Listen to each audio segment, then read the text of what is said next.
Thank you so much for joining us today at today's conference. And so just give us an idea of why did you decide to participate? So I believe that it's a very interesting period of time actually in technology in general. Last year I got involved with a group of women who are trying to figure out how to involve more women in venture capital, which is what I do for a living. And for the longest time, the numbers have been pretty abysmal in terms of getting women to be investors and then the trickle-down effect of that of not having enough female founders in the mix. And it's kind of this interesting cycle, because when you invest in women, those women actually then become successful founders. Those women then turn out to become great investors as well.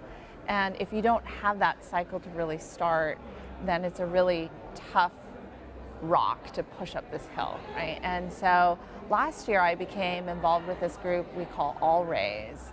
And we've been really making this concerted effort to bring awareness not only to other venture capital firms, but to each other and create support for each other. And then the last piece is actually to make founders much more aware of the presence of women in these networks. And the power of that community has been palpable for me, and being out there talking about it has become a really important piece of my job in the day-to-day. Why do you think initially, at least, that there weren't too many women in VC? I think it's a tricky question, because I think there's a lot of different reasons. There's partially the reason that there weren't that many women in technology, period. But also there were sort of systemic issues, which was, when you went to go raise venture capital, even 15, 20 years ago, there was literally one road in Menlo Park, Sand Hill Road, that you would go to, and there were office parks in each of these areas where you would go in, and literally every single partner was a man. And most of them looked very similar, and they commune with one another, right? And to break into that circle in order to receive financing, you had to get an introduction, a warm introduction into that circle. And so you had to be sort of one step removed from this very elite small group of people who were on this one road. And to be able to access that, that's a very hard problem, hard nut to crack. And I think the beauty today is that capital actually is becoming much more democratized. And so what we're seeing is the opportunity to create companies is also simultaneously becoming much more democratized. I'd love to hear about your experience of, at least in the beginning, when you're saying there's just a lot of men and you just had to find a way to, be in that community. How was it like for you as a female in the beginning, introducing yourself in this, male-dominated environment? Yeah, I think I had this advantage, which was I was really used to it. So undergrad, I majored in electrical engineering, and it was very common in my classes to have one other woman in my class. And I remember at one point complaining about this to my mom, and my mom said to me, "You're not in class to make friends. You have your dorm life to do that. And all of the extracurricular activities that you do, that's where you find friends." And I actually found that to be a really empowering concept, which was, here I am in class to basically do a job and figure out my job of being a student. And I will find coworkers there and people that I can work with, but it doesn't necessarily mean that they're the people that I always socialize with. And so I sort of always carried that into my professional existence. I worked at a consulting firm, McKinsey, which was also fairly male-dominated, became very used to that. And then ultimately, when I went into venture capital, entered into a boardroom, and it was all guys, it was not an environment I hadn't seen before. I felt very comfortable in it, and so I never felt like I was an outsider. I felt like I was an operating system I already knew how to operate in. So for people who are watching and they do want to approach, let's say, somebody, but they're intimidated, how would you go about approaching it, or what would you advise them? I always just tried to be persistent. So I had this rule when I was in graduate school. There were certain professors that I really wanted to talk to, and I wanted to get their advice on the research that I was doing. And oftentimes the people that you want to talk to most are the ones who are the busiest. And so I had this rule of thumb that I would email the professor 5 times, assuming that if I didn't hear back from them, it wasn't because they didn't want to talk to me, it was because they were too busy to respond. And if after 5 times they didn't respond, I would just barge into an office hours. And so I had this, I would train myself to believe that it wasn't me, that it was the circumstance. And what the beauty of it is, 99% of the time, that's the truth, right? They are too busy. It's not about you. And sometimes it's you in the sense that you didn't craft the message specifically enough, or you didn't create a value proposition for them to really want to speak to you. But there's always something that you can offer. There's always a way that you can be interesting. And so it's just sort of, how do you craft that? How do you put thought into it? Because anyone who puts thought into it, it shows. And that's the way I've always approached those types of relationships. I completely agree. I think a lot of people, when they first, let's say, want to approach somebody, they do it once, they don't hear back. They're, oh, it's me, something's wrong with me, or they just immediately get discouraged. Yeah. And I think persistence is so important. Yeah. So I know that, I think there's a title out there saying you're the most powerful woman in startups. Where do you think that came from? So in the early days, first of all, there weren't that many women, and so that was pretty interesting.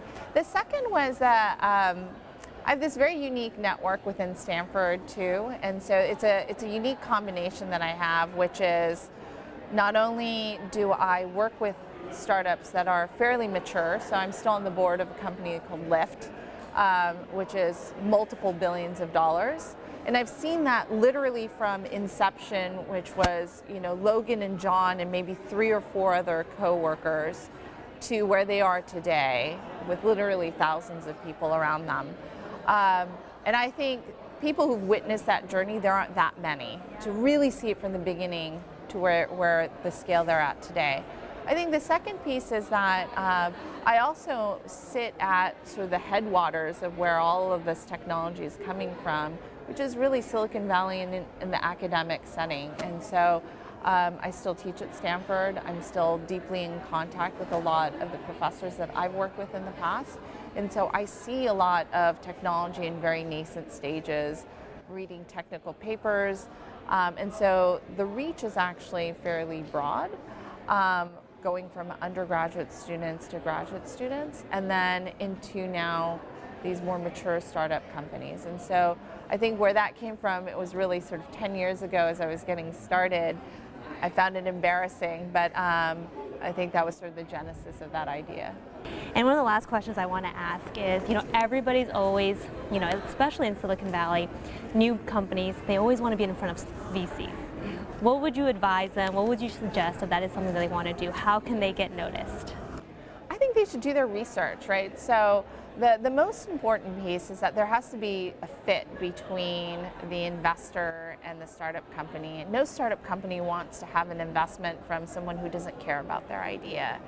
And there's really good indications as to whether or not an investor is going to love that idea. There's sort of, what investments have they made? What's in their background? And so the best cold emails that I've gotten are not just about, here's the traction that I have, but it's sort of, they've constructed that email to be very specific about who I am and why I might care about this idea. And I think that's the way you can really stand out. Is there one adjective you can describe successful startup founders that you've met? Anybody who, one word that kind of describes them all you've seen in startup founders? This word seems negative on some level, but I think it's actually a really positive thing. They're a little bit naive, right? And so there's this notion that if you know everything, then you'd be too scared to do it, right? I'm listening to Shoe Dog right now by Phil Knight, and one of the things that I love about what he's talking about is he was too naive to know how complex this business would be of building shoes or making shoes and selling them. And I see that actually in my best founders is that they're naive in a really great way. They don't know all of the fundamental challenges. They maybe thought about it, but they don't know from an experiential standpoint, so they're unafraid of those major challenges. So maybe it's a combination of that naivete but fearlessness that I've seen.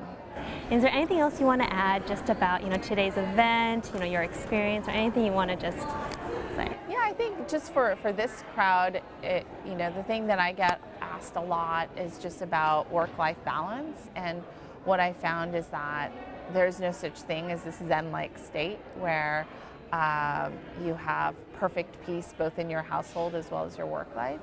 I often point to this story that I love about my family, which is we have this really nosy neighbor who lives across the street from us. She's Japanese, and I'm Japanese too. So my mom oftentimes comes to make dinner for our family, and she was chit-chatting with our front door neighbor. And this little lady comes up to my mom and says, it's so strange, your family. My mom's wondering what she's going to say. And she says, the wife never does the dishes, only the husband. And we're like, how does she know that? It's because our sink faces the front door. And it's true. My husband, who is very busy executive, actually does the dishes. Amazing. And my mom was so appreciative of that, the fact that my husband really pulls his weight and doesn't think twice about it. And in our house, it was just very normal. And then I realized to an outsider, that is kind of strange. Like whenever she peers into our window, she sees my husband doing the dishes. But that's how we make it work, right? We all pull our weights in different ways. And that's balance in some sense. It's the balance of duties, it's the balance of life. But it doesn't mean that all the dishes are clean. It doesn't mean that the house is always wonderful. But to me, that's my Zen-like state. Thank you so much, Anne.